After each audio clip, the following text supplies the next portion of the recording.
Gloria a Dios. A su nombre sea toda gloria.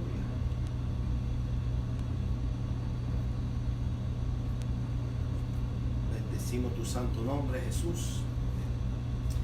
Damos gracias, gloria al Señor, a todos aquellos, gloria al Señor, que en esta tarde, aleluya, están en estos momentos, gloria al Señor, por estos medios. Les saludamos grandemente, gloria al Señor, el pastor Jesús Osorio, presidente también del Ministerio Internacional Claela. Gloria al Señor, les bendecimos grandemente de parte del Señor a cada uno de ustedes, esperando que el Señor les esté bendiciendo de una manera poderosa.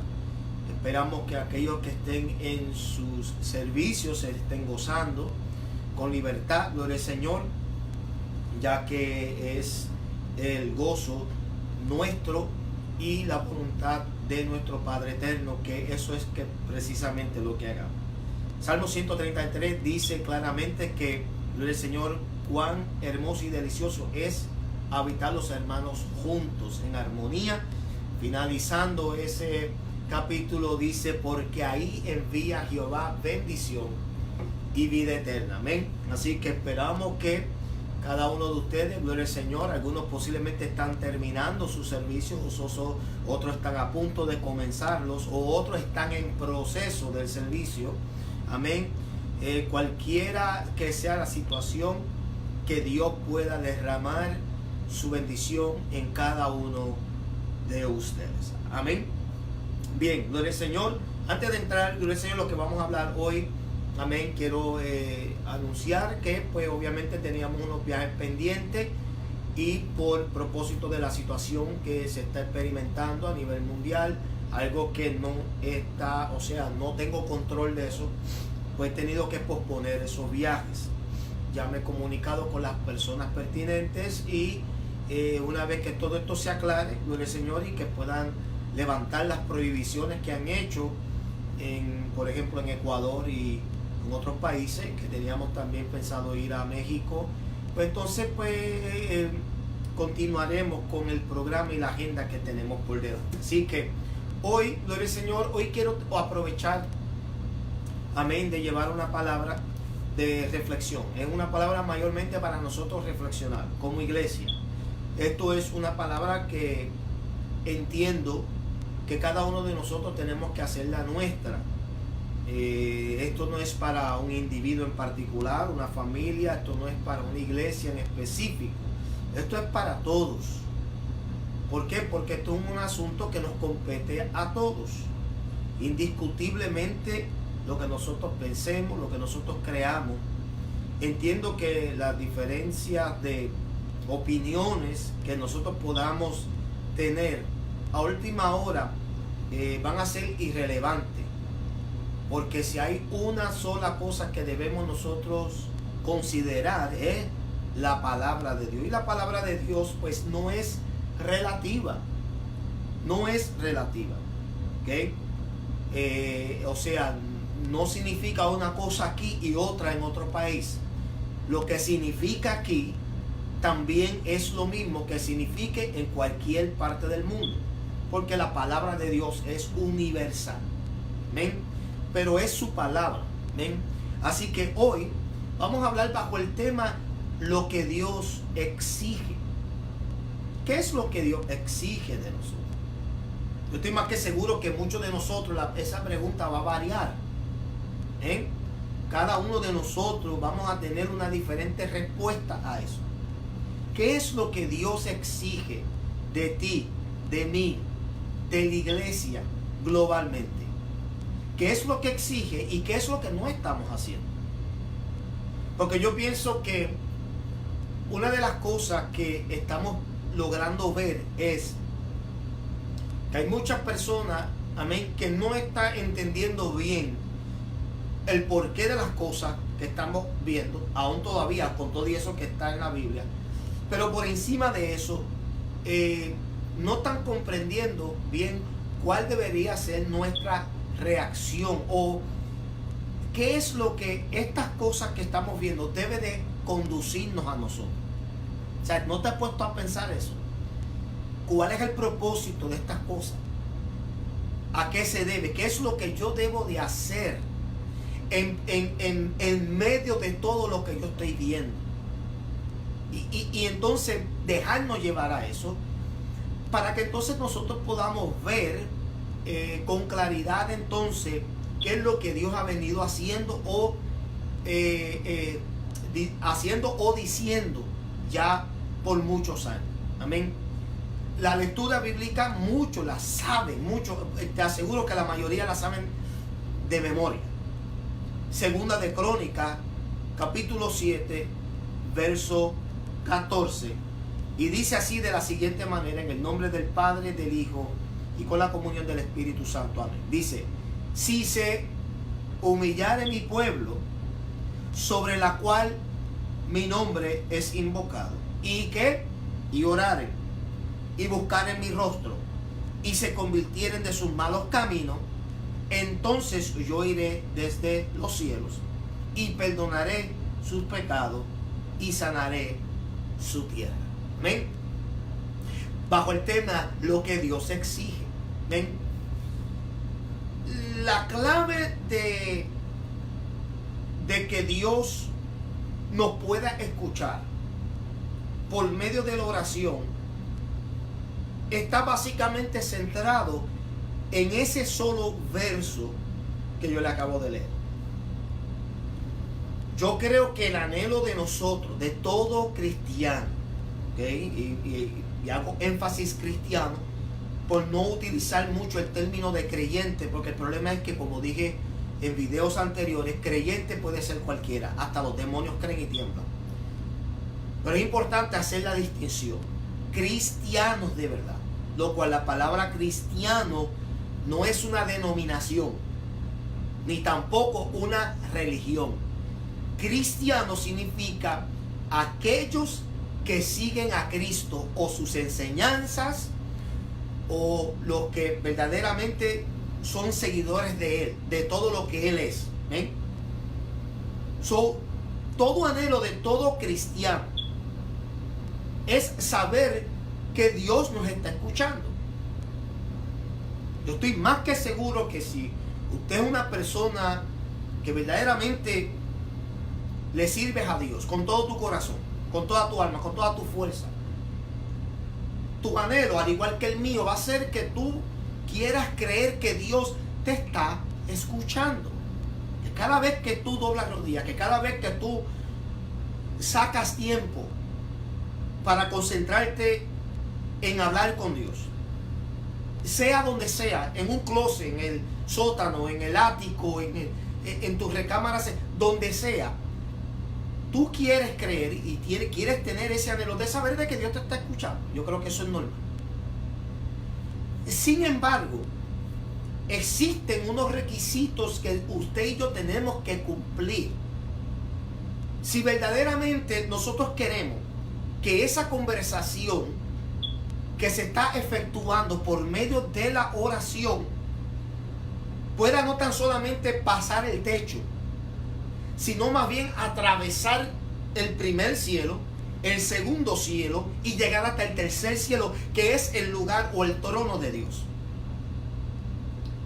Y que esas oraciones no caigan en oídos sordos.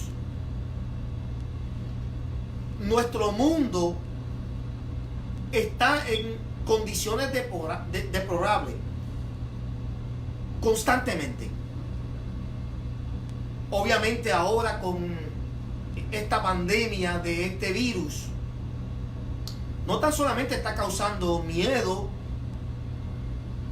incertidumbre en las personas, desespero, ansiedad, pero como que está causando en algunas partes y en algunas personas, en algunos entornos, se nos está como que olvidando quiénes somos como iglesia.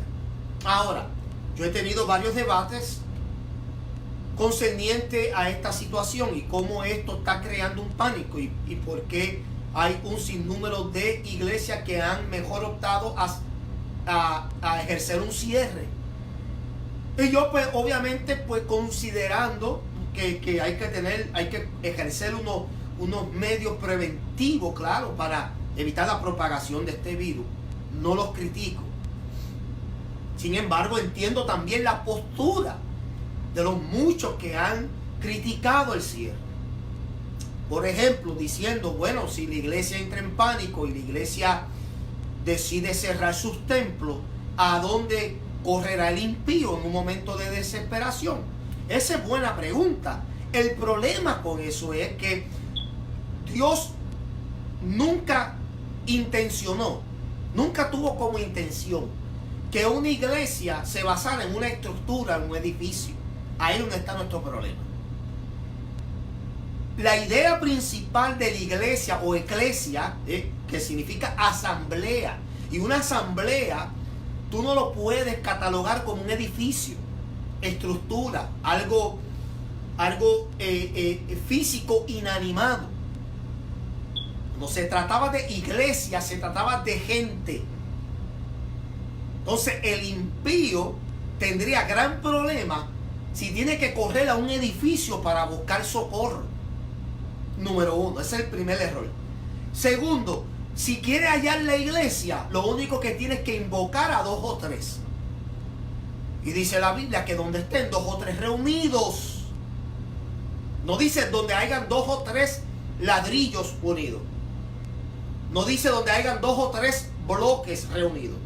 Dice donde hayan 2 o 3, o sea, gente reunida, ahí Él está. Entonces, el segundo error sería no tan solamente ir a un edificio, una estructura buscando socorro. Segundo, es que no puedan entonces conseguir, aunque sea a lo menos, gente de Dios. Tercero, si no existe estructura o no se puede entrar, si no pueden hallar gente, qué mejor que ir directamente a la fuente, Dios. Dios es nuestra primera y única fuente. Y ese fue el único argumento mío. Que por un lado no criticaba, porque obviamente donde se congreguen, pues existe la propensidad de que sin saber que alguien lo esté portando, lo pueda transmitir. Yo entiendo esa postura de que si cerramos, ¿a dónde irá el impío? Bueno, ya expliqué. El impío puede ir a última hora directamente a Dios. No tiene que esperar a que las puertas de un templo se abran para buscar socorro. Dios está ahí. Buscar primeramente a Dios, a Dios. Dios siempre estará ahí. Su espíritu está presente actualmente, tratando de convencer al hombre y a la humanidad de pecado. El problema es, estamos escuchando. Segundo, la segunda postura es que la iglesia, siendo una entidad o un organismo poderoso, porque es Cristo quien lo instituye, pues muchos están ahora citando Salmo 91, donde hay unas promesas, donde la plaga no nos tocará, etcétera, etcétera. El problema es, y esto aquí donde voy a utilizar esto como hincapié para el mensaje de lo que Dios exige. El problema es que tenemos que autoanalizarnos de verdad y hacernos esta pregunta: ¿verdaderamente tenemos nosotros autoridad de nosotros invocar un poder de sanidad, sabiendo y conociendo la condición de la iglesia en estos tiempos? Eso es una pregunta que hay que hacer. Porque es que hay personas que se jactan todavía y no entienden que la iglesia se ha distanciado, ¿okay? Se ha desarraigado tanto y alejado tanto de los preceptos, de los mandamientos y de la voluntad de Dios, que poder es lo menos que tenemos. Esa es la realidad. Por eso es importante. Este mensaje mayormente es para la iglesia. ¿Para qué? Para reflexionar. Para que haya en nosotros convicción. Y para que nosotros podamos hacer lo que dice el capítulo 7 de Segunda de Crónicas, verso 14. Porque muchos de nosotros las sabemos de memoria, poco las aplicamos. Entonces, todo lo que nosotros estamos viendo, los caos, los disturbios, los motines, el desorden, la ola creciente de violencia y de criminalidad, los abusos, los maltratos, los rechazos, las plagas, la hambruna, todo esto que está pasando tiene una causa, tiene una razón de ser. Y debe de alguna manera motivar o incitar al pueblo de Dios mayormente, a que hagamos algo, a que reconozcamos de dónde nosotros hemos caído y que podamos volver a esos principios tan importantes que por muchos años ha abrazado y adoptado la iglesia, pero que la hemos poquito a poco comprometido y la hemos poquito a poco desahuciado. La iglesia de estos tiempos está muy cómoda, muy adormecida, muy indiferente, apática, seca, raquítica.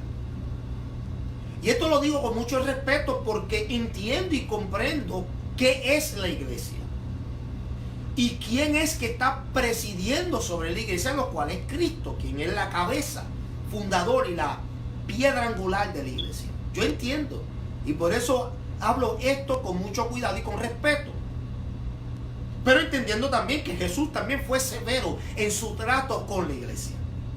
También fue estricto, fue directo, no titubeó, no tartamudeó, no fue indiferente, no comprometió su mensaje con nadie, ni con los religiosos, ni con la iglesia.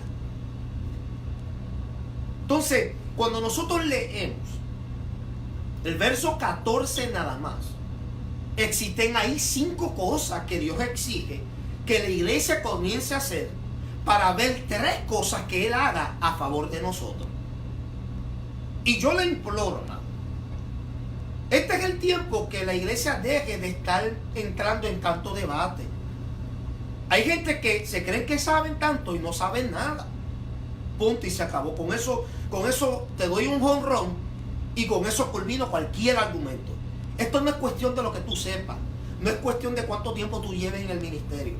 No es cuestión de que si tú botas fuego por la boca y derramas aceite por tus manos. No se trata de eso. Mucha gente se van a perder teniendo ministerio. Y no se va a tratar simplemente porque cometieron ciertos errores o tropezaron aquí y allá o mostraron algunas debilidades. No se va a tratar de eso. Se va a tratar de mucho más de eso. Algo muy complejo para el mundo aquí entenderlo, pero algo bastante ofensivo para Dios. Porque ahora se trata todo de derechos humanos, ahora es cuestión ¿tú me entiendes? De todo menos, honestamente, de la palabra de Dios. Hoy todo el mundo quiere ser filósofo, hoy todo el mundo quiere ser profeta, hoy todo el mundo quiere saber, hoy todo el mundo quiere ser de los que afirman escuchar la voz de Dios. Hoy todo el mundo se posiciona sabiendo y a última hora no sabemos nada. Y por eso es que nos encontramos en las situaciones que nos encontramos, Señor. Dios viene hablando de muchas maneras. La arrogancia es tan alta y tan nauseabunda de nosotros como seres humanos, porque me estoy incluyendo. Somos tan arrogantes, tan petulantes, tan ignorantes a la misma vez, que no estamos entendiendo. Poder nos falta. Orgullo nos sobra a todos. Porque estamos en unos tiempos donde se nota que existe una ausencia de presencia de Dios, de temor de Dios, de reverencia, no tanto a su palabra, pero también la reverencia aún dentro de la casa de Dios se ha perdido. Cuando vienen estos desastres, cuando vienen crisis, lo primero que se hacen preguntas es la iglesia. Los primeros. Entiendo que hay algunos que comprenden que estas cosas ya están escritas y se han predicho. Pero una cosa es que entendamos lo que la Biblia viene diciendo y lo que el mismo Cristo en el capítulo 24 de Mateo y en las epístolas de Paulina y en la de Pedro y en la de Judas y en la de Tito. O sea, vemos cuáles iban a ser las señales de que estamos en los tiempos finales. Pablo hablaba de la apostasía, el decaimiento, el alejamiento de la fe. Lo estamos viendo. Pedro habló de los falsos profetas, lo que se dicen ser apóstoles y no lo son. Y el engaño por medio de ellos, de las falsas doctrinas. Lo estamos viendo. Jesucristo habló de la frialdad del amor de muchos, y él estaba hablando de los cristianos, no del impío. El amor de muchos se enfriará. Eso es para el cristiano. Lo estamos viendo. Hay cristianos sin misericordia. Hay cristianos sin la gracia de Dios. Hay cristianos que no, es más, nuevamente, utilizo cristiano y creyente intercambiablemente, pero honestamente yo creo que hay una gran diferencia. Dentro del mismo pueblo hay gente que no han entendido verdaderamente lo que es amar. Y por ende vemos las cosas que vemos. Cuando nosotros miramos y observamos el capítulo 2 de Crónica, segunda de Crónica, capítulo 7, verso 14, podemos ver que esta es la segunda vez que Dios se aparece a Salomón. Después que Salomón bendice e inaugura, por así decirlo, la casa de Dios, ¿ven? El templo. Y vemos que Jehová se le aparece. Y conste, mira, si comenzamos en el verso 12 para utilizar esto en su contexto. Dice, y apareció Jehová a Salomón de noche y dijo, yo he oído tu oración y he elegido para mí este lugar por casa de sacrificio. Entonces Jehová comienza a decir, amén, lo siguiente: si yo cerrare los cielos para que no haya lluvia y enviare pestilencia a mi pueblo, ¿okay? Y enviare pestilencia a mi pueblo. Escuchen bien, aunque Dios no es autor del pecado y Él no puede ser tentado por el mal, para que nadie diga fui tentado por Dios, lo cierto es que la Biblia tiene muchos versos que son indicativos, están tanto implícitamente como explícitamente detallados, que Dios mismo provoca o permite ciertas situaciones en nuestra vida. Y dice aquí, si Él mandare pestilencia a mi pueblo. Y luego el verso 14 dice, ¿cuáles serían las condiciones de Él eliminar, deshacer, desaparecer la crisis, las pestilencias y todas las cosas que nosotros estamos experimentando? Y Él dice en el verso 14, si se humillare mi pueblo, sobre el cual mi nombre es invocado, y orare y buscare mi rostro y se convirtiera en sus malos caminos. ¿Ve? Él está detallando unas condiciones. Entonces, vamos a entrar para aprovechar bien el tiempo. Me gustaría que compartieran esto, porque yo necesito que la iglesia entienda que hasta que no hagamos estas 5 cosas que Dios exige, van a haber 3 que Él no va a poder hacer por nosotros. Entonces, mira lo primero que Él dice ahí en ese verso 14. Lo primero que Él exige es donde dice, si se humillare mi pueblo. Lo primero que Dios está exigiendo de la iglesia es humillación, humildad. O sea, recuerden qué pasó con Nínive. Nos hemos enfocado mucho en un profeta desobediente y no nos hemos concentrado en lo que Dios hizo cuando todo Nínive decidió humillarse delante de Dios. ¿Qué ocurrió?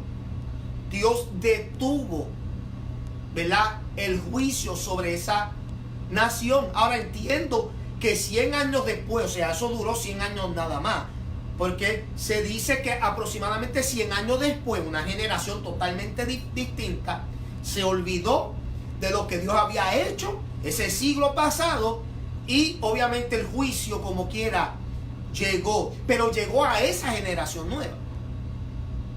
Tenemos que entender que la generación que se humilló, esa fue librada del juicio de Dios. Entonces, ¿qué es lo primero que Dios exige de iglesia?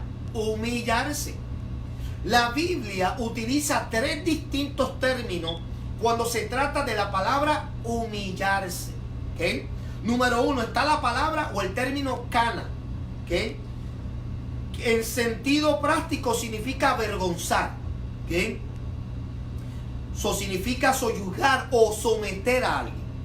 35 veces este término se ve detallado en el Antiguo Testamento. El término cana, para significar avergonzar o humillar a alguien. Esto lo vemos en Daniel capítulo 4, específicamente, o sea, cuando vemos lo que ocurrió con el rey Nabucodonosor. Sabemos que su orgullo y su arrogancia fue tanta que por 7 años Dios le envió un espíritu de locura que lo dejó comiendo junto con las bestias del campo. Pero la misericordia de Dios fue tanta que dice el mismo rey que cuando pudo notar que llegó en sí, mira lo que en el capítulo 37 le dio gloria a Dios.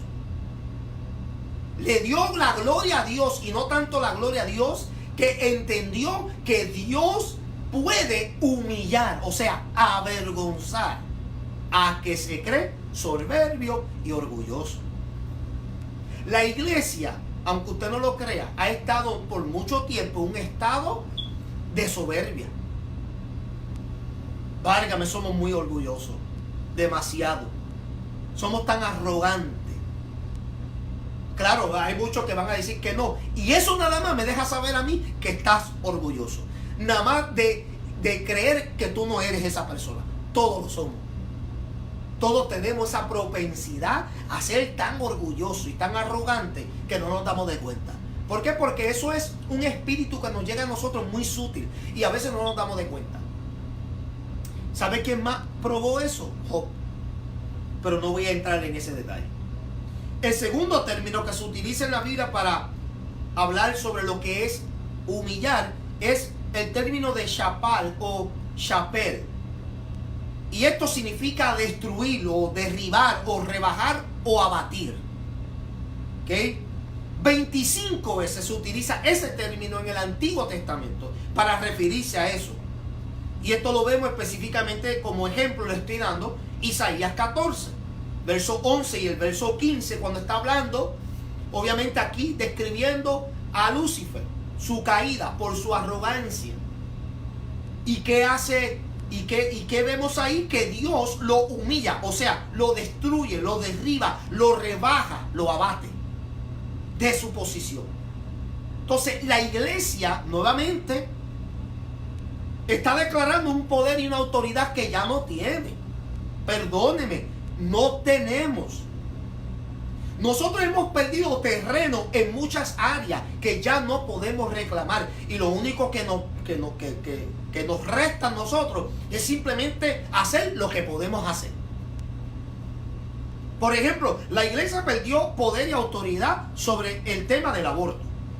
Para allá no mire, no haga protesta, no haga nada. Eso es un caso perdido para la iglesia. Segundo, la iglesia está perdiendo terreno, o perdió, mejor dicho, el terreno, el asunto sobre la situación de género sexual, de identidad. No busque para allá, ni haga protesta, ni ore más, caso perdido. Ya eso se convirtió en un derecho. Así que el hombre se puede casar con un hombre y la mujer con una mujer. Eso es caso perdido. Otro terreno que la iglesia está perdiendo de autoridad y poder es sobre el asunto del suicidio. Para allá no mire. Lamentablemente es un fenómeno. Se salió del cauce. Se salió de nuestras manos. ¿Todo por qué? Por arrogancia de la iglesia. Somos muy orgullosos. Hemos estado tan concentrados, amén, en lo que Dios puede hacer conmigo y para conmigo, que nos hemos olvidado y nos hemos desocupado de las responsabilidades principales en las personas que nos rodean. Gente que quiere ser reconocido internacional, pero su misma comunidad no los conoce. Haz un poquito de ruido para que por lo menos sepa quién tú eres, antes de tú querer ser internacional. Por lo menos esa es mi opinión, ¿no?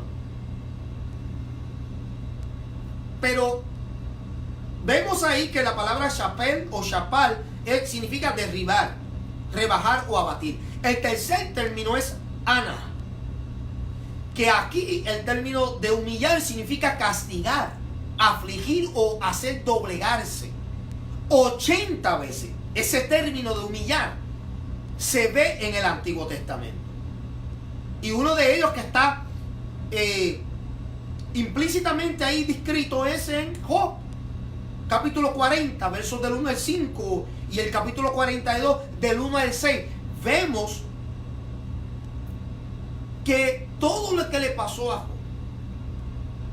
y en la forma que después él se expresa cuando se entera que todo era un propósito divino, y que él solamente había escuchado de Dios, pero no lo había visto hasta ese entonces, se da de cuenta entonces que el propósito mayormente era para humillarlo, para hacerlo doblegarse. Ahora usted diría, pero es que él no hizo nada malo. Bueno, en términos de pecar como tal, no, porque el mismo Dios habla muy bien de él, da un reporte muy positivo de Job. Sin embargo, había un nivel de orgullo y de arrogancia en la vida de Job. ¿Cuál era el orgullo y la arrogancia? Que él insistía que Dios lo bendecía a él porque él se lo merecía. Eso tú lo puedes ver en sus discursos, en la manera que él se expresa, por ejemplo, en el capítulo 29. Dios sabía que Job no sabía lo que era sufrir. Dios mismo sabía y comprendía que él había mimado mucho a Job. Es más, hasta el mismo diablo lo sabía, porque él dijo, pero es que él te alaba porque no tan solamente lo bendice, sino que tú le levantas un cerco, lo proteges demasiado. Y él es tu nene lindo. Pero quítale ese cerco y yo te garantizo que hasta ahí dejará de ser tu nene lindo. Le estoy como que poniendo esto para un lenguaje que usted puede entender. Dios sabía que Job no entendía lo que era pasar crisis. Sin embargo, sí podía saber de que aún así, en medio de esa crisis, Job iba a ser fiel. Y que iba a aún mantener su postura de creer de que Dios es fiel, de que Dios es bueno, y de que si Dios le dio tantas cosas buenas, que lo malo también lo tenía que aceptar. Sin embargo, comprendió que todo lo que ocurrió en su vida lo hizo más humilde. Era una forma de afligirlo, pero a la misma vez doblegarlo. En otras palabras, no te sientas orgulloso simplemente porque estás siendo bendecido. Pues sí, porque hay bendiciones que a la gente los convierte en personas orgullosas. Entonces, ¿qué pasa? La iglesia ha venido prácticamente trascendiendo y tomando forma de estas características. Y Dios, por medio de los tiempos, por medio de las señales, de la naturaleza, ha venido tratando de hablarle directamente a la iglesia. La iglesia, que es la iglesia de Cristo, se ha comparado con lo que fue Israel. Israel viendo los milagros, Israel viendo la intervención divina de parte de Jehová, y aún así era terca. Era una nación terca, un pueblo duro de servicio, un pueblo de oídas sordas, un pueblo duro de corazón. Y la iglesia está en la misma posición. ¿Y qué es lo que Dios está exigiendo? Humillación. Pero la iglesia tiene que humillarse todo el tiempo, no cuando viene calamidad, no cuando viene crisis. Señor, he dicho múltiples veces Cualquiera adora a Dios cuando las cosas van bien. Cualquiera levanta las manos. Cualquiera grita un aleluya. Cualquiera, cuando tienes tu trabajo, cuando tienes tu familia en orden, cuando tu matrimonio es estable, cuando tus hijos no están apartados, cualquiera adora a Dios. Cualquiera adora a Dios cuando tienes tu trabajo. Cualquiera adora a Dios cuando tienes un vehículo para moverte, cuando tienes tu casa, cuando tienes tus cuentas pagas, cuando en tu banco tienes dinero. Cualquiera adora a Dios. Pero es en la crisis que Dios está buscando verdaderos adoradores. Pero eso solamente puede ocurrir cuando hay verdadera humillación. De lo contrario, nada vamos a ver. Y la humillación tiene que ser constante todo el tiempo, no cuando hay necesidad. Estamos muy acomodados. Estamos creyendo que mágicamente existe esta cubierta que nos protege o de alguna manera nos censura de todo lo que pasa en el mundo. No. Las plagas también tocan la iglesia, para que lo sepa. La crisis llega también a la iglesia. La muerte toca también a la iglesia. No nos dejemos engañar. Estas cosas vienen. Ahora, de que Dios en su soberanía, de que Dios con su misericordia guarda, retiene, previene ciertas cosas, sí, por amor a Él, o sea, por Él, no es porque por ti, no porque tú seas bueno, porque tú y yo, bueno, no tenemos nada. No se trata de bondad, no se trata de que tú seas la última Coca-Cola del desierto. Eso es arrogancia. Es por amor a Él. Por las promesas que Él ha hecho. Porque todavía la iglesia tiene mucho que hacer, pero no puede hacer lo que necesita hacer si tenemos una condición en espíritu de orgullo, de soberbia y arrogancia. Isaías 57, verso 15 dice así: porque así dice el alto y sublime, que vive para siempre, cuyo nombre es santo. Habito en lo alto y santo, y también con el contrito y humilde de espíritu, para vivificar el espíritu de los humildes y para vivificar el corazón de los contritos. La humildad, Señor, es lo que Dios está buscando. Pero ¿cómo Dios puede obrar si lo menos que la iglesia hoy en día tiene es humildad? Vemos al menesteroso, al pobre, y le pasamos por el lado. Miramos al drogadicto y le pasamos por el lado. Miramos a la prostituta, le pasamos por el lado. Miramos al hermano caído, le pasamos por encima, no por el lado, por encima. Somos abusadores. No hay humildad. Lo pateamos. Quédate en el piso, de ahí no te vas a levantar. Y por encima de eso usurpamos el trono de Dios. Nos creemos jueces. Dios no va a hacer nada si no hay humildad. Segundo, ¿qué es lo que Dios exige? Que respetemos el nombre sobre el cual es invocado. Ahí está. Si se humillara mi pueblo, es lo número uno. Número dos, sobre la cual mi nombre es invocado. Él está pidiendo que la iglesia respete y honre el nombre sobre la cual estamos utilizando para invocarlo. Ahora, yo entiendo y yo tengo un sinnúmero de personas aquí que comienzan a criticar que Jehová no es el nombre correcto y que Jesús no es el nombre correcto y que el Mesías y que dan todos los términos. Mire, hermano, busquemos cuál es el término correcto y respetemos eso. Punto y se acabó. Vamos a ponerlo de esa manera. El término que sea, el nombre que sea, respételo, hónrelo. La iglesia, lo menos que está haciendo.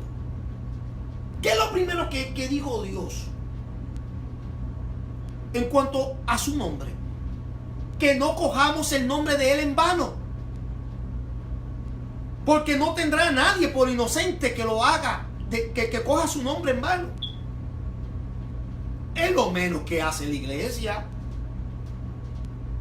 La iglesia tiene que saber y entender lo importante que es el nombre sobre la cual nosotros invocamos. ¿A quién usted está invocando? ¿Quién es Cristo para ti? ¿Quién es Jehová para ti? Honramos y respetamos ese nombre, de verdad. Porque si hay algo que podemos verdaderamente respetar del pueblo judío, es que reverencian el nombre de Jehová de tal manera que solamente muy pocos las pueden escribir, y los que lo escriben tienen que completamente bañarse. Usted y yo lo veramos como algo supersticioso, o lo podremos ver como algo que es muy tradicional y cultural. La realidad es que ellos tienen un concepto correcto que yo pienso que la iglesia de Jesucristo todavía no ha adoptado y apreciado. Él desea que nosotros respetemos el nombre de Él, de la cual usamos para invocar. Porque no estamos invocando cualquier Dios. El Dios que nosotros invocamos es un Dios de poder. El Dios que invocamos, cuando utilizamos su nombre, tenemos que entender que ese nombre porta todo el poder, la esencia, la presencia para sanar, para libertar, para cambiar y transformar al hombre más vil y despreciado. Y yo vemos que en ocasiones nosotros no entendemos. Hoy en día el nombre de Jehová lo utilizamos, lo injertamos, amén, en muchas cosas, lo cual estamos verdaderamente faltándole el respeto a ese nombre. Lo utilizamos cuando vamos a exclamar disgusto. Lo utilizamos para en momentos que estamos maldiciendo bajo enojo. Lo escuchamos todo el tiempo. Utilizamos el nombre de Dios cuando estamos molestos. ¿Sabe? No estamos entendiendo que el nombre de Dios es tan sagrado que Él está exigiendo que respetemos su nombre. Malaquías 4, verso 2 dice: mas a vosotros, los que teméis mi nombre, nacerá el sol de justicia, y sus alas traerá salvación, y saldréis y saltaréis como los becerros de la manada. Note lo que el profeta está diciendo. Mas a vosotros, los que teméis mi nombre. Quiere decir que tiene que haber una reverencia detrás de mencionar el nombre de Jehová. Entonces, ¿qué es lo que exige Dios de la iglesia? Porque la iglesia es el ejemplo. Nosotros somos el ejemplo para los demás. Si nosotros no respetamos y reverenciamos el nombre de Dios, ¿por qué nosotros vamos a exigir que el impío lo haga? Pues si nosotros somos el ejemplo, nosotros somos la pancarta abierta y compartida con el mundo. Y si nosotros no reverenciamos ese nombre que es sagrado, ¿por qué nosotros vamos a exigirlo del mundo? O sea, Él está exigiendo de nosotros, número 2, que reverenciemos, que respetemos el nombre de Él. Que dejemos de estar usándolo en vano. Hay gente que lo utilizan en vano. Hay gente que tiene el nombre de Dios como un amuleto, como un repelente. El nombre de Dios es importante, es especial. Es ese nombre poderoso. Es más, imagínense si es tan poderoso que la Biblia registra que cuando fueron a capturar a Cristo y preguntaron dónde Él estaba, Él dijo nada más: yo soy. Y se tiraron para atrás. Dice la Biblia que se tiraron para atrás los soldados. O sea, hay un poder profundo en el nombre de Jehová que yo pienso que la iglesia no está entendiendo y ni mucho menos comprendiendo. Tercero, ahora estamos entrando en lo bueno. ¿Qué es lo que Dios exige de nosotros? Que oremos. Que oremos. No puedo estresar esto mucho más que simplemente orar. La Biblia dice orar sin cesar. O sea, Él dice que oraren. O sea, Él está exigiendo de su pueblo la oración. Pero nuevamente, orar, que es nada más ni nada menos que una comunicación constante con Dios, no puede ocurrir de vez en cuando y de cuando en vez. No puede ocurrir cuando a usted y a mí nos dé la gana. La oración no puede efectuarse solamente cuando usted necesite de algo de Dios. Porque Dios no es un mago. Dios no es un genio metido dentro de una lámpara que usted frota y de momento mágicamente sale esa imagen. Amén. Y que ahora usted tiene 3 deseos concedidos. Eso no trabaja así. Cuando Él exige que la iglesia ore, tampoco está indicando que usted ore cuando usted está en un problema o en una situación como la que estamos viendo en la actualidad. Ahora todo el mundo quiere orar. Porque de momento no es todo el tiempo. Todo el tiempo. Usted tiene que orar cuando usted está alegre y tiene que orar cuando usted está triste. Usted tiene que orar cuando usted tenga abundancia y también orar cuando vengan los momentos de escasez. Usted tiene que orar cuando usted tenga muchas personas a su alrededor y tienes que orar también cuando te abandonen y te rechacen. Tú tienes que orar cuando tú recibas muchos aplausos, muchos halagos y muchos reconocimientos de la gente. Y orar también cuando esos mismos sean los que te traicionen y te juzguen y te critiquen y te señalen. Es orar en todo el tiempo. No es orar nada más cuando sea conveniente. Así cualquiera. Cualquiera puede sobrevivir una vida cristiana haciendo eso de 1000 en 100. No, es todo el tiempo. Eso es lo que Dios está exigiendo de su iglesia. Por eso es que pasan las cosas y la gente se alborota.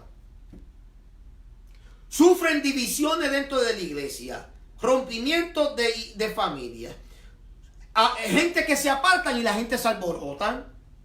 ¿Sabe por qué esas cosas a veces ocurren y la gente se escandaliza? Falta de oración.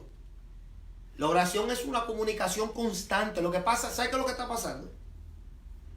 La iglesia de estos tiempos ha considerado que la oración es un proceso tan tedioso y en ocasiones fastidioso que encuentran, o mejor dicho, no encuentran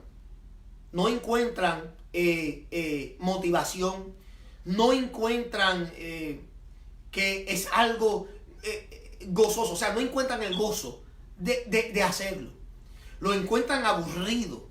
¿Sabes? Porque este género de hoy en día ha inculcado que la oración es eso, es algo tedioso, aburrido, es algo que incluso se ha metido esta ola y este pensar que en la oración tú no recibes nada. Y es todo lo contrario.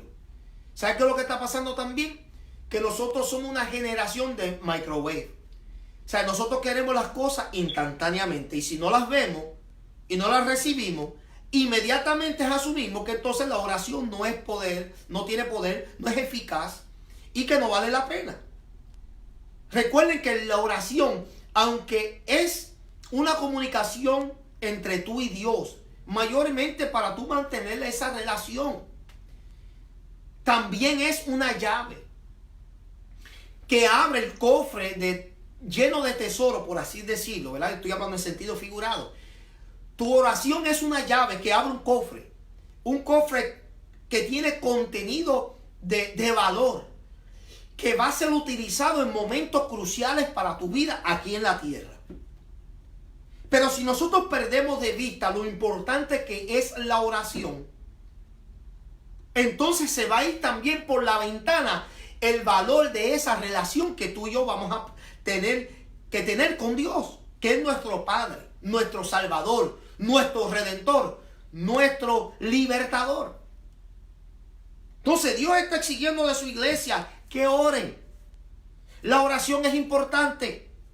Jeremías 29, versos 2 y 13 dice: entonces me invocaréis y vendréis y oraréis a mí, y yo os oiré, y me buscaréis y me hallaréis, porque me buscaréis de todo vuestro corazón.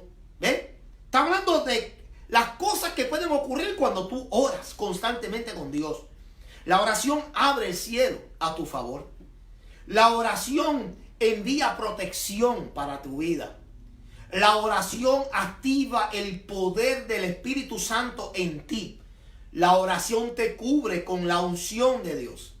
La oración hace posible que las personas que se te acerquen y te escuchen puedan ser convencidos, no porque eres tú, sino por lo que tú portas por medio de la oración. La oración es poder.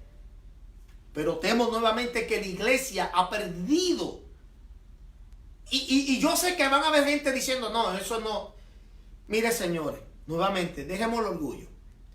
Tú sabes cómo tú sabes que la iglesia ya ha perdido todo el sentido y el significado y el valor de la oración. Convoca un culto de oración. Dile que es orar. Dile que es arrodillarse desde que comience el servicio hasta que termine. Sea 2 horas o 3 horas. Y tú vas a ver cómo muchos brillarán por su ausencia. Eso es mundial. No me critique a mí. Esto es mundial. Esto es en todo lado. Hoy, aquí en Estados Unidos y posiblemente otros países se habrán reunido. Hoy aquí en Estados Unidos declararon el Día Nacional de la Oración. Mira qué insólito. Que tenemos que convocar y hacer un día nacional para que todo el mundo se ponga a orar. Ok, yo puedo admitir que Dios podría tener misericordia. Pero a la misma vez, eso se ve un poco hipócrita. ¿Por qué? Porque estamos siendo como que obligados a tener que entrar en una comunicación y una comunión con Dios por medio de las crisis. Y yo entiendo, a mi entender y a mi criterio, que eso es hipocresía. Porque Dios no quiere las cosas por obligación, ni mucho menos porque tú te veas apretado o entre la espada y la pared. Dios quiere que tú te comuniques con Él, tengas comunicación con Él y tengas esa relación con Él solidificada porque lo amas, porque entiendes que Él te amó a ti primero, que entiendes que Él te salvó a ti y a mí del pecado, nos sacó del mundo, que tú necesitas orar con Él porque tú entiendes que de no hacerlo, tú podrías romper esa relación. Y que la oración tú entiendes que es la forma de tú poder recibir el consejo de Dios directamente y no de los hombres. Aparte de muchas otras cosas más que podría decir, las razones por las cuales tú y yo debemos de orar. Pero lo tercero que Dios está exigiendo es que oremos. Que oremos constantemente. Orar también es velar. Es estar en meditación. Cuando hablo de orar no estoy hablando necesariamente que usted tiene que estar de rodillas 24 horas. Yo entiendo que hay gente que trabaja. Pero usted puede estar en comunión. Usted puede estar siempre conectado con Dios. Y siempre sí, tiene que sacar un tiempo de oración. Tú vas solas con Dios, donde tú puedas doblar rodillas y concentrarte con Él. Pero hay que orar, Señor. O sea, la iglesia está en unos tiempos donde lo menos que quiere hacer es orar y ayunar, pero quiere ministerio. Quiere hacer de todo para Dios, pero no quieren orar, no quieren ayunar. Y cuando van a orar, lo que hacen es acostarse a dormir. Alábalo si pueden en esta hora. Dormir no es lo mismo que orar, aunque estés en el templo. O sea, tenemos que orar, interceder. La oración también es para interceder. Interceder los unos por los otros. O sea, que la oración tampoco puede ser egoísta. Tú no puedes pensar en ti nada más cuando tú vas delante de Dios. Y hay personas que Dios le pone en su mente o en su corazón el nombre de alguien. Óigame, amado, y es como si nada. No quiero orar por él. Encárgate tú de él, pero yo necesito de mí, Señor. Haz por mí. No. Orar también es interceder. Es presentarle a Dios situaciones por tu hermano. También la oración provoca que Dios te revele las condiciones de ciertos hermanos, que tal vez ellos no se atreven a divulgar o delatar. ¿Sabe? Estamos perdiendo terreno porque no estamos humillados. Estamos perdiendo terreno porque no estamos entendiendo el poder que hay detrás del nombre de Dios. Tercero, estamos perdiendo terreno. Amén, porque lo que Dios exige de nosotros es que oremos y no lo estamos haciendo. Cuarto, Él dice, y buscar en mi rostro. ¿Ok? Esto está hablando de presencia. So, orar es comunión. Cuando Él dice que él desea y exige de nosotros que busquemos su rostro, está hablando de presencia. No estamos hablando aquí físicamente, porque sabemos que nadie puede ver a Dios y permanecer vivo. ¿Ok? Cuando habla de buscar su rostro, está hablando de una dimensión de búsqueda que es donde tú estás buscando la presencia de Dios. Es como tú portarte directamente a su mismísima presencia. ¿Ven? Y esto es una dimensión más profunda. ¿Ven? En esta dimensión, aquí se desatan cosas más grandes. Aquí es donde la iglesia puede ver milagros y prodigios. Pero ¿cómo la iglesia quiere milagros y prodigios si no estamos buscando su presencia? No estamos buscando diligentemente su rostro, que habla de su presencia. Entonces vemos los mismos milagros. Llegan la gente que si con los brazos uno más corto y uno más largo, un pie más corto y los pies planos, que si las muelas platificadas, son los mismos milagros, Perdónenme que sea así, pero es la verdad. Los mismos milagros estoy viendo. ¿Cuándo vamos a ver que alguien entre que le falta un ojo y Dios le crea el ojo? Esos son milagros creativos. O que alguien venga que le falte un pie, que entre con una prótesis y Dios venga y haga un milagro creativo y salga con ese pie. ¿Cuándo? Cuando la iglesia comience a hacer lo que Dios está exigiendo. De lo contrario, seguiremos viendo lo mismo. Seguiremos viendo lo mismo.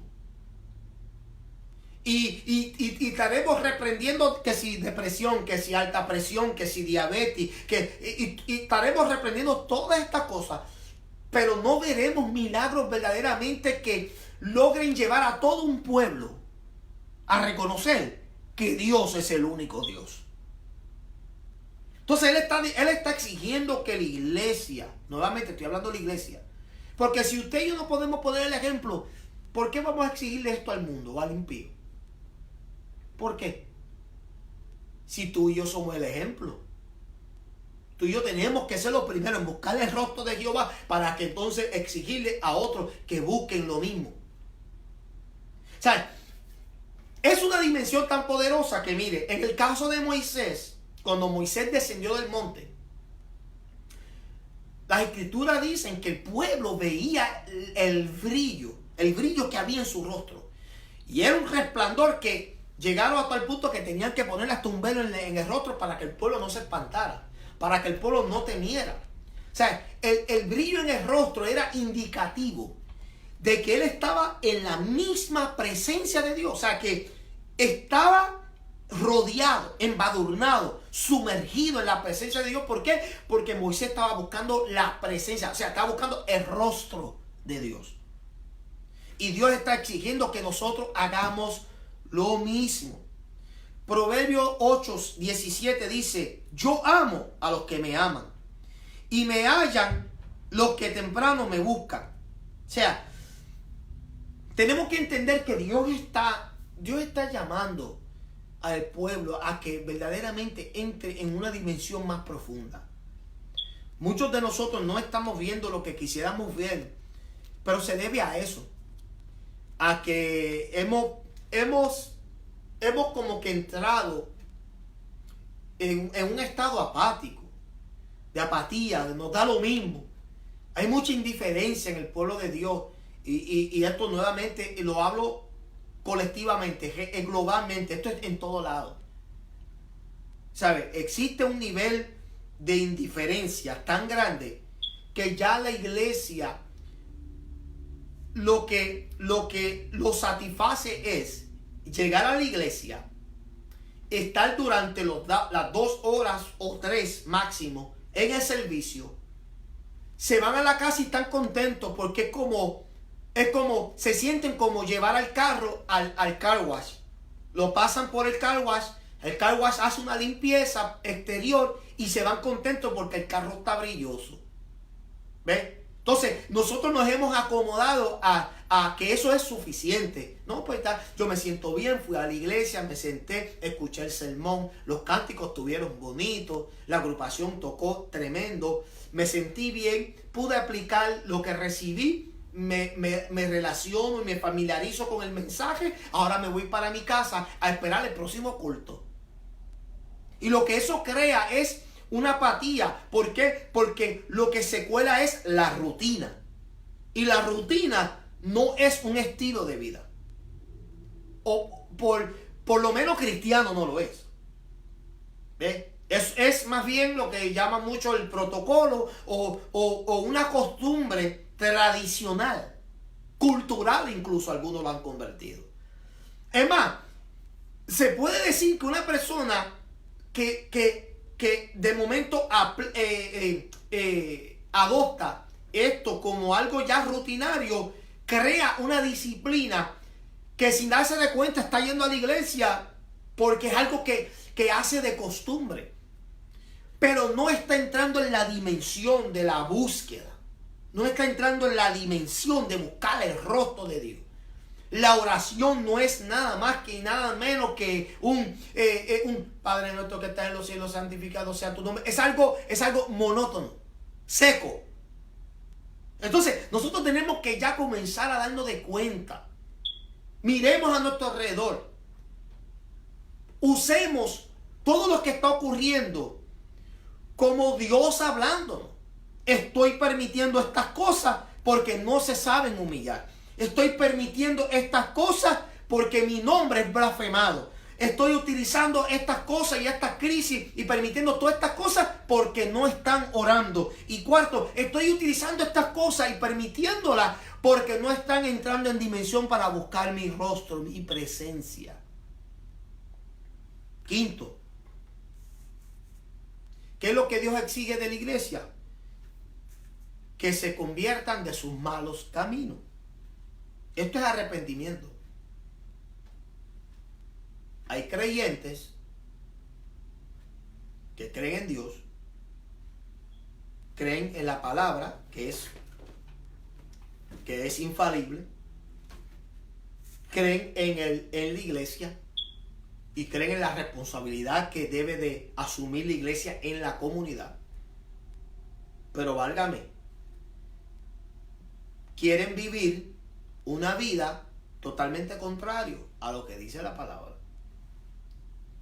En otras palabras, lo que quiero decir es, son personas que quieren vivir una doble vida, sin reconocer.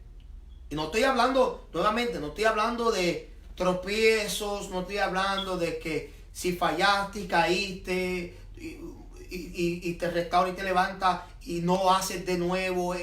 No estoy hablando de eso, estoy hablando de creyentes que aún no han sido convertidos totalmente.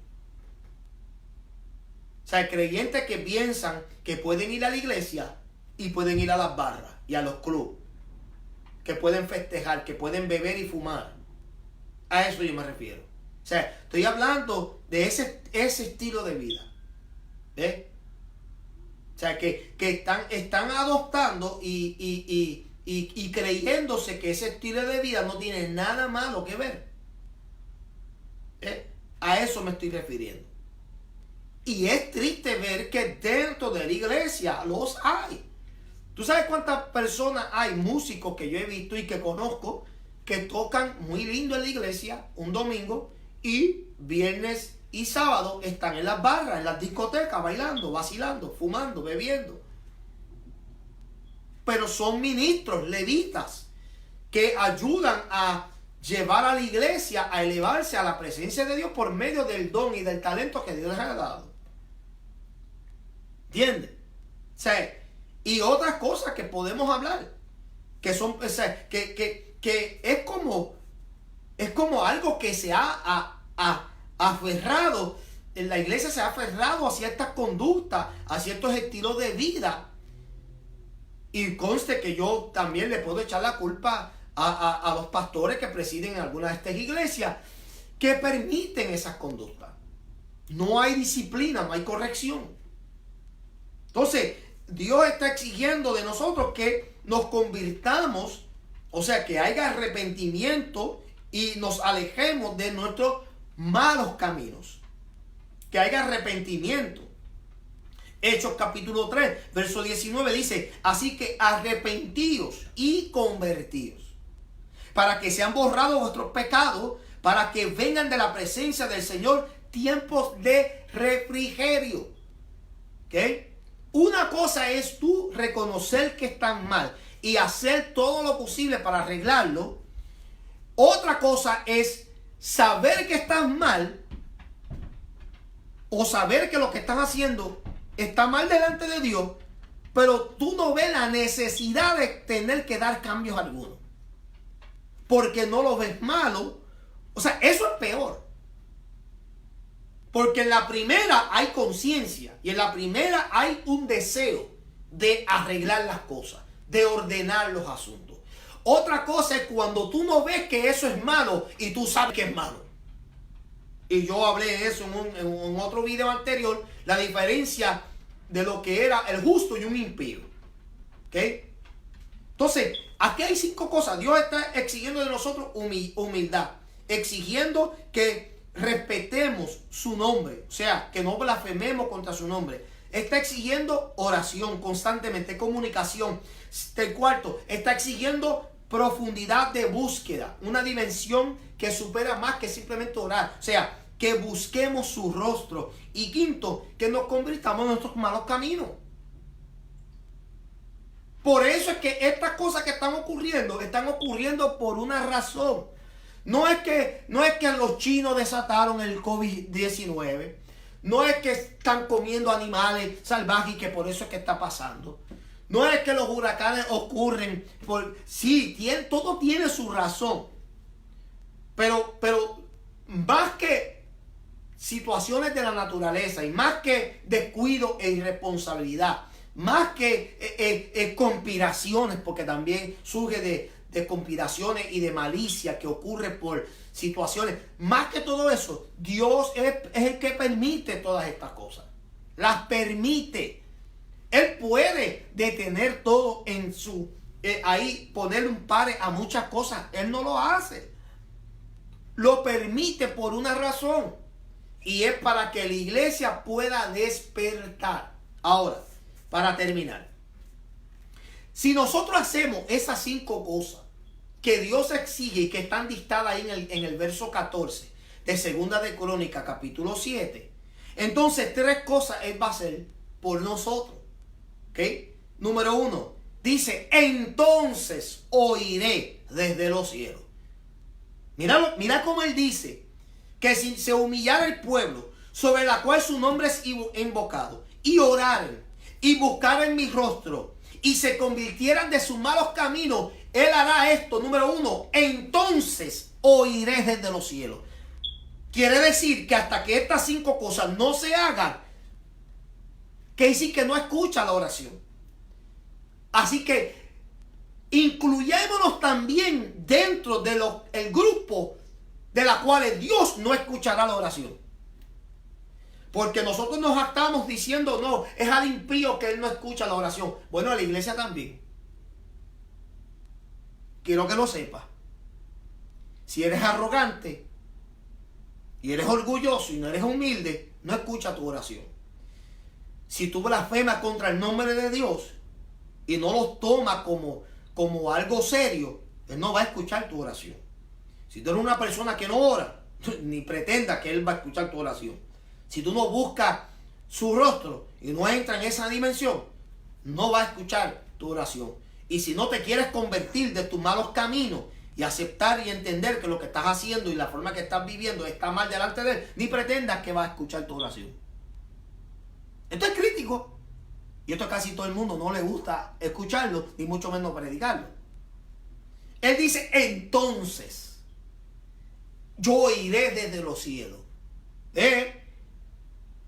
Entonces significa que esto es condicional. Entonces, si hacen esto, entonces. Hay unas condiciones. Iglesia, hay unas condiciones que nosotros, yo pienso, a mi criterio, no hemos cumplido. Puede ser que de las 5, 3 De las 5, 2. De las 5, 4. Pero no creo que en su plenitud las 5. Tenemos que despertar. Todos tenemos que incluirnos aquí. Yo, todo el mundo. No me interesa, pastores, apóstoles, querubines, serafines. Todos tenemos que incluirnos aquí. O despertamos y reconocemos lo que Dios exige, o seguiremos siendo víctimas de la crisis, de los desastres, del desdén que Dios está permitiendo.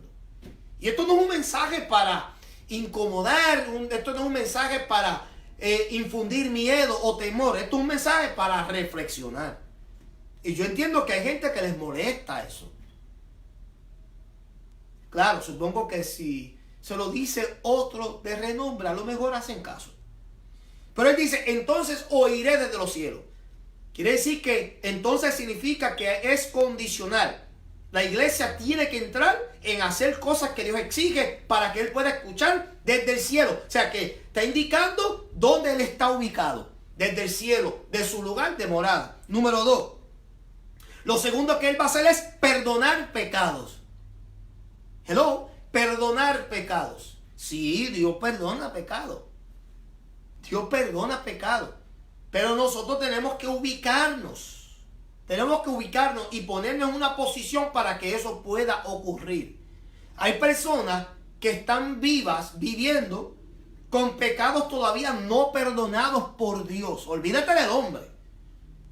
Porque el hombre no perdona ni porque se le insista, ni porque lo diga aquí en la Biblia. Aquí lo importante es que Dios sea quien perdone. Porque si Dios no perdona esos pecados, entonces fácilmente tú puedes morir sin haber recibido esa salvación de parte de Dios. Porque la salvación proviene de ser perdonado, de que tú puedas quedar libre de aquello que te puede condenar a toda una vida perpetua, una muerte perpetua. Y eso es pecado no perdonado. ¿Ok? Dice que escuchará desde los cielos, perdonará pecado, y dice lo otro, sanaré su tierra. Aquí tierra, no nos dejemos llevar que solamente se refiere a un país, o a una región, o a un pueblo, o una ciudad. Aquí tierra también está hablando de nosotros. Tierra, este cuerpo. ¿Tú quieres sanidad? Entonces tú tienes que vivir conforme a lo que Dios está exigiendo. Hay gente dentro de la iglesia que todavía están viviendo con condiciones crónicas. Ahora bien, necesito aclarar esto. Esto es importante. Sí es cierto que Dios nuevamente en su soberanía va a decidir no ejercer un milagro en tu vida. Ahora bien, eso no significa, amén, que tú debes de entonces vivir una vida desconfiando de Él o de falta de fe. No, es todo lo contrario. Si Dios no ha hecho un milagro en tu vida todavía, hay un propósito y una razón. Dentro de esa puede ser que Él quiere más de ti. Él quiere que tú te dediques más a Él.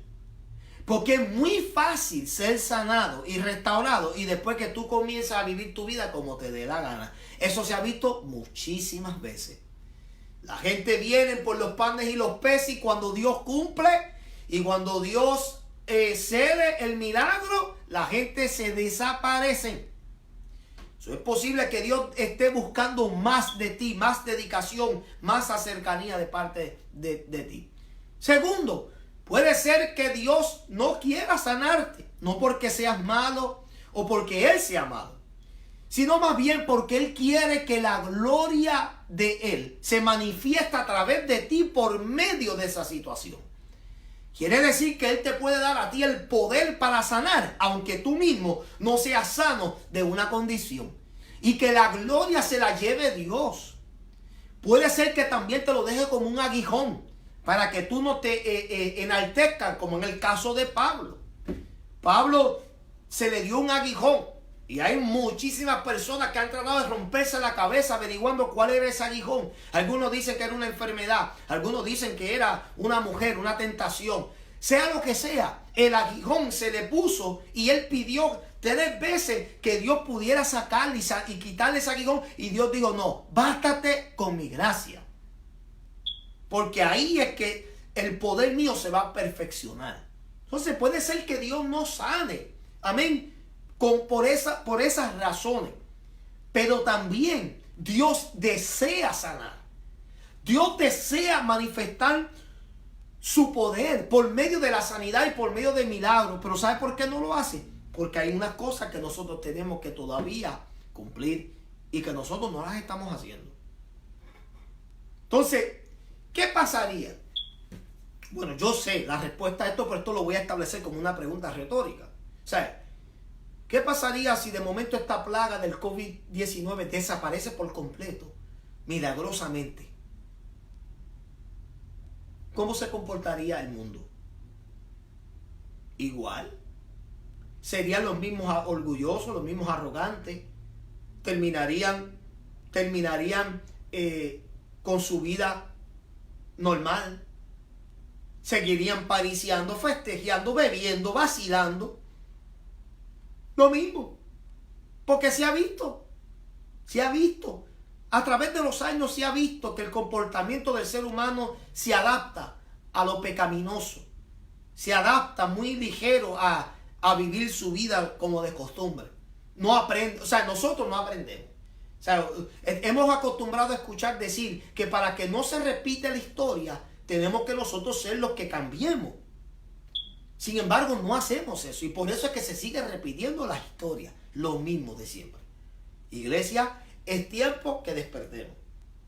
Hay cosas que Dios está exigiendo de ti y de mí. Lo que recuerden, tú y yo somos iglesia. No es el edificio, no es la estructura. No son los muebles y las bancas, los podios, nada de eso. La iglesia es usted y yo. Y Dios está exigiendo de ti y de mí estas cosas. Humillarnos, que respetemos su nombre, que oremos, que busquemos su rostro y que nos convirtamos en nuestros malos caminos, para que Él pueda escuchar nuestras oraciones, perdonar nuestros pecados y sanar nuestra tierra, tanto donde vivimos como nosotros también. Nosotros necesitamos sanar de nuestros corazones por tantas heridas y tantos rechazos.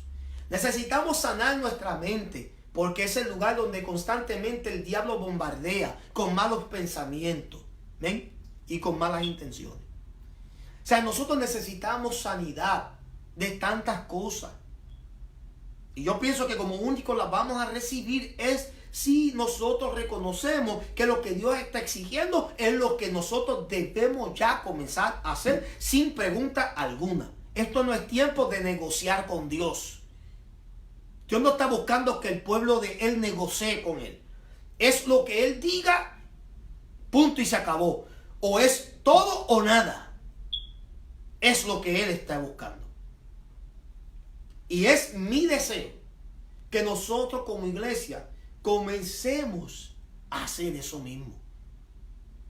Y a buscar a Dios mientras pueda ser hallado. ¿Ven? Dios les bendiga, Dios les guarde grandemente. Espero que les hayan gustado, gloria al Señor. Amén. Esta palabra del Señor. Las cosas que Dios está exigiendo de nosotros. Esperando grandemente, ¿verdad?, que Dios pueda continuar mostrando su gracia y su misericordia en cada uno de nuestras vidas. Todos necesitamos de Dios. Todos. Hasta el que se crea perfecto. Hasta el que se crea, amén, que ya lo ha alcanzado todo, necesita de Dios. No hay nadie sobre la faz de la tierra que diga que ya no le hace falta a Dios porque ha llegado a la cima. Todos necesitamos de Dios. Y es mi deseo que nosotros podamos entender que lo que está ocurriendo y todas las cosas que están a punto de acontecer todavía, esto no es nada. Es Dios hablando. La pregunta es, ¿estamos escuchando? Oremos. Amantísimo Dios y Padre eterno, yo te doy gracias, Señor. Porque yo sé y comprendo, Padre, que lo más que tú deseas de tu pueblo es que nosotros comencemos a incorporar estas cosas que tú estás exigiendo de nosotros. Padre, Señor Dios mío, quita de nosotros todo orgullo, toda arrogancia, Padre, Señor, de creer, Padre, Señor Dios mío, que lo tenemos hecho. Cuando en realidad, Padre, estamos viviendo los tiempos más peligrosos que la iglesia ha visto. Estamos ya en los tiempos finales, Señor. Hay mucha maldad, hay mucho engaño, hay mucho odio, Señor Dios mío, que se está manifestando en el mundo. Ayúdanos, Padre, a ser nosotros lumbreras, a que nuestra luz comience a brillar aún más, Señor Dios mío, en medio del caos, de la crisis, del desorden, de la ansiedad, de los disturbios. Que nosotros podamos ser la solución y no el problema, Señor. Ayúdanos, Padre, Señor, en estas situaciones, Señor, para que nosotros podamos ser ese hombro para las personas que puedan venir y deseen llorar. Que nosotros podamos abrazar, Señor Dios mío, y no de alguna manera rechazar a nadie. Que nosotros podamos ser, Señor Dios mío, el ejemplo perfecto de lo que es mostrar amor para un mundo, Padre, que ha sentido claramente lo que es el odio en su capacidad y su expresión máxima por medio del diablo. Porque el diablo vino a hurtar, matar y a destruir. Y quiere, Señor Dios mío, confundir, Señor Dios mío, al mundo entero, principalmente a la iglesia. Pero nosotros sabemos, Padre, dónde está nuestra confianza. Y yo sé que en el nombre poderoso de Jesús de Nazaret, Padre, tú harás y obrarás a favor de tu pueblo. No habrá nada, Señor Dios mío, que nos pueda afectar, Señor, siempre y cuando que estemos bajo tu cobertura. Y que nosotros, Padre, Señor, entendamos cuál es nuestra posición en Cristo Jesús. Yo te doy gracias por cada uno de los que se han conectado, Señor, que tú los sigas bendiciendo, que tú sigas prosperando, que tú sigas, Señor Dios mío, hablándoles también. Que esta palabra, Señor Dios mío, pueda causar en ellos y en mí y en todos la convicción, Señor Dios mío, para nosotros comenzar a ordenar nuestras vidas y nuestras casas. En el nombre poderoso de Jesús te doy toda la gloria y la honra. Amén y amén. Dios les bendiga, Dios les guarde. Gracias por la sintonía. Este ha sido un placer de estar con ustedes aquí por medio del Ministerio Internacional Claera. Su hermano Jesús Osorio, pastor y presidente del ministerio. Muchas gracias. Dios les bendiga, Dios les guarde y hasta la próxima. Amén. Chao.